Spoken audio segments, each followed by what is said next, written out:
there, how's it going? Riches Runtins, hey? What you want, eh? Stupid herbitus.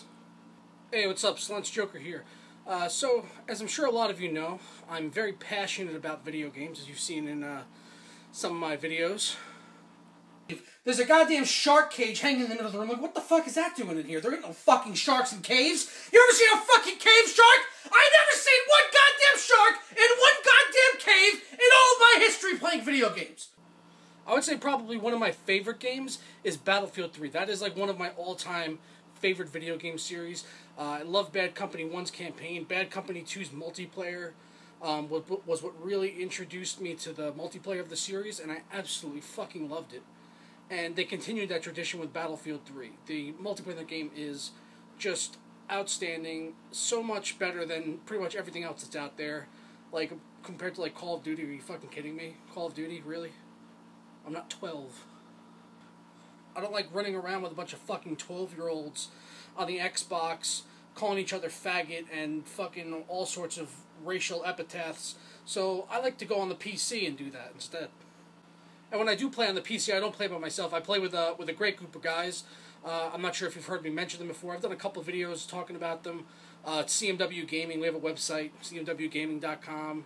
I'm an admin on 4 of their servers. We do a Conquest server, Rush, Close Quarters, and finally an Endgame Capture the Flag server. They're all hardcore servers. They're always full. We're some of the top hardcore servers in the entire country. If you ever need a hardcore server to play on Battlefield 3 on the PC, this is. You should come check us out. Just search CMW, and you can even check us out on Teamspeak. We have our own Teamspeak. I'll put links to the website and the Teamspeak down below in the description. So if you ever want to stop by and play with us or just say what's up to me, you know, feel free. That being said, I really wanted to talk today about Battlefield 4. They had the big announcement video recently that DICE put out. It showed about 17 minutes of single-player footage, which is great. You know, I'm glad they're finally taking the single-player a little bit more seriously. But I think everyone pretty much gets the game for the multiplayer. I mean, that's the big selling point for the Battlefield series. Always has been. I don't even think Battlefield 2 or 2142 even had a single-player campaign. Correct me if I'm wrong, but I'm pretty sure they didn't. Yeah. So, I mean, you know, the whole idea of a campaign is a fairly new idea in the Battlefield series, as far as I know. And, you know, Battlefield 3's really wasn't that great. It was okay.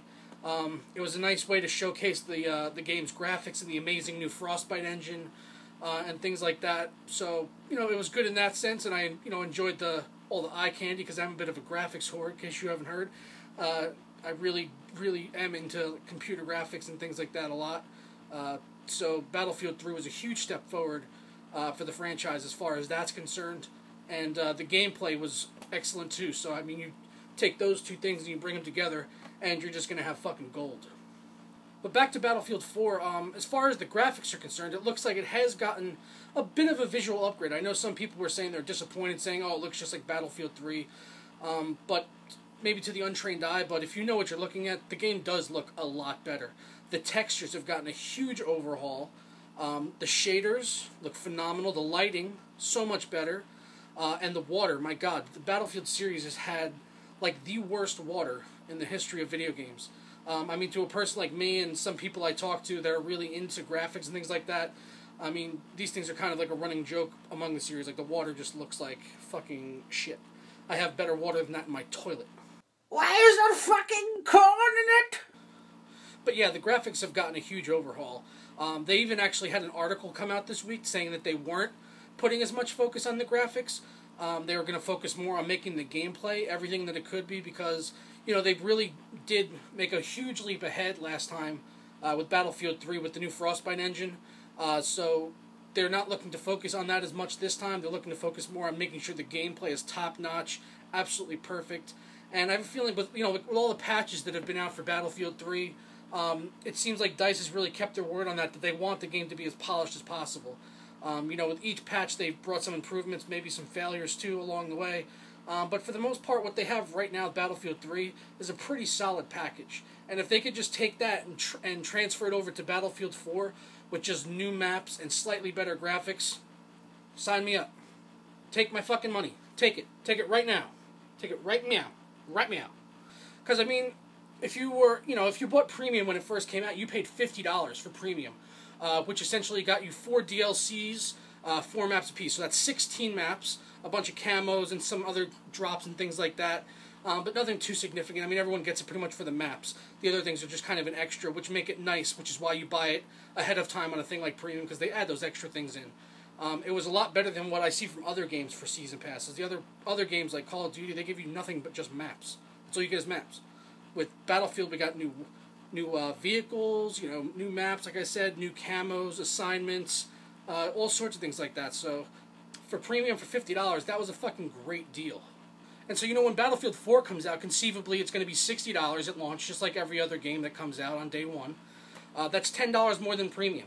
And for that, you're getting a completely new multiplayer experience. Slightly, it's very similar to the old one, more than likely, but upgraded, visually. New maps, probably some new weapons and new features that we haven't seen before in the Battlefield series. Maybe bringing back some features of old that, fans have been asking for. Who knows? They haven't really done a big multiplayer reveal yet. But, I'm sure it's going to be some new things brought into it. So $60 gets you that. Also, a completely new single-player campaign, which, debatably might not be the best. Who knows? They said they are focusing on it a lot this time around to make a better single-player campaign. So it could be good. I mean, and for $60, I would pay just for the multiplayer $60. I would gladly shell out 60 fucking clams for just the multiplayer on Battlefield, because I'm probably going to be playing it for the next 2 years. Until the next Battlefield game comes out, that's primarily what I'm going to be playing. I'll stop from here and there to play single-player games and things like that, maybe try out other multiplayers and free-to-plays, MMOs, but for the most part, I'm going to be playing Battlefield 4 for the next 2 years. How many games do you buy and pay $60 for on day one that you can say without a doubt you're going to be playing it for the next year or two? Not many. So for $60, it's nothing. What you're getting back in return is absolutely nothing. Is, so much more than what you're giving to them. It's not $60. Who gives a fuck about $60? One thing I wanted to touch on that a lot of people were bringing up from the 17-minute gameplay video that they put out was the fact that there was a lack of suppression. Yes, it's true in the video they showed there wasn't any visual suppression, like when you were being shot, there wasn't, like, the screen didn't go all wonky like we saw in Battlefield 3. But if you go back and you look at Battlefield 3, in the single-player campaign, there wasn't any suppression to speak of. Not like what we see in the multiplayer. So to just rule that out and say that, okay, there's no suppression, so there's no suppression in multiplayer now, and a lot of people are getting upset about that, but really it's not anything to get upset over, because just look at Battlefield 3. Look at the video that they showed back, way before it came out, the very first video of the single-player footage. Go back and look at that. There was no suppression when the guy was being shot. And I think suppression will be back for the multiplayer in Battlefield 4. And I think a lot of the community is with me on that one and would like to see that come back.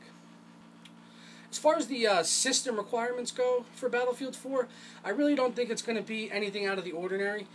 This is complete speculation at this point on my part, and I have read it on one website, I think it was Game Debate, what they were predicting what the specs would be. And it was like 6 gigs of RAM, a GTX 560 or better, for NVIDIA cards. I think it was for AMD, it was like the 6950, which, was like a mid-range card equivalent to like a 670 or whatever.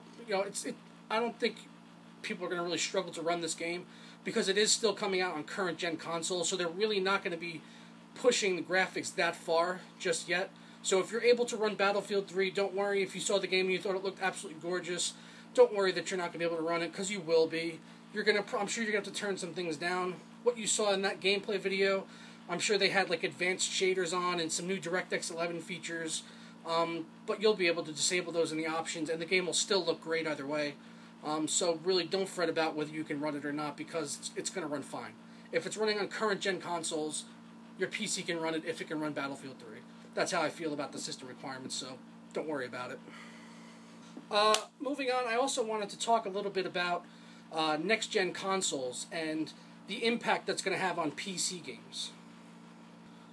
For a long time now, ever since this most recent crop of consoles was out at least, they're on a different architecture to what PC is. So the games were being developed mostly for console and then ported over to the PC. But I think what we're going to be seeing now with this next gen, since the architecture is going to be the same for the new Xbox, the new PlayStation, and the PC, it's all going to be in the same family now. So everything will be able to develop side by side. And with the advancement of the technology of the new consoles, you know, the more RAM and things like that, the GDDR5 RAM, which is going to be running games phenomenally probably. I mean, I won't be buying a next-gen console, I'll be just playing PC still, but with it all being on the same architecture, you know, with the video games being developed side by side, like I said, you're going to see a big improvement as far as the graphics are concerned because of the new hardware for the consoles. They're going to be able to push it a lot further now. So we're actually going to start to see our PC shine a little bit. If you have like a 600 series NVIDIA card or like a 7900 series AMD card, you're probably going to start to finally see the benefits of having such a hefty piece of hardware inside your machine. And they're basically probably going to be developing games now primarily for the PC and then porting them to consoles, but it's not going to really be a port anymore because everything's on the same architecture, like I said. So they're probably just going to make the very best game that they can and then just turn down the graphics accordingly, the way that they need to on console to get it to run at a consistent frame rate and, you know, whatever they need to do with the graphics and turning things down or whatever to get it to run like that. So I think for the future of PC gaming, next-gen consoles is fucking great. That is going to make everything so much better for us as PC gamers, as well as improving their consoles too. So don't think that if you're a PC gamer that next-gen consoles really doesn't have an effect on you, because it does. It has a huge effect on the future of games. And starting towards the end of this year and probably at the beginning of next year, you're going to really start seeing the graphics on games being pushed to a whole new territory.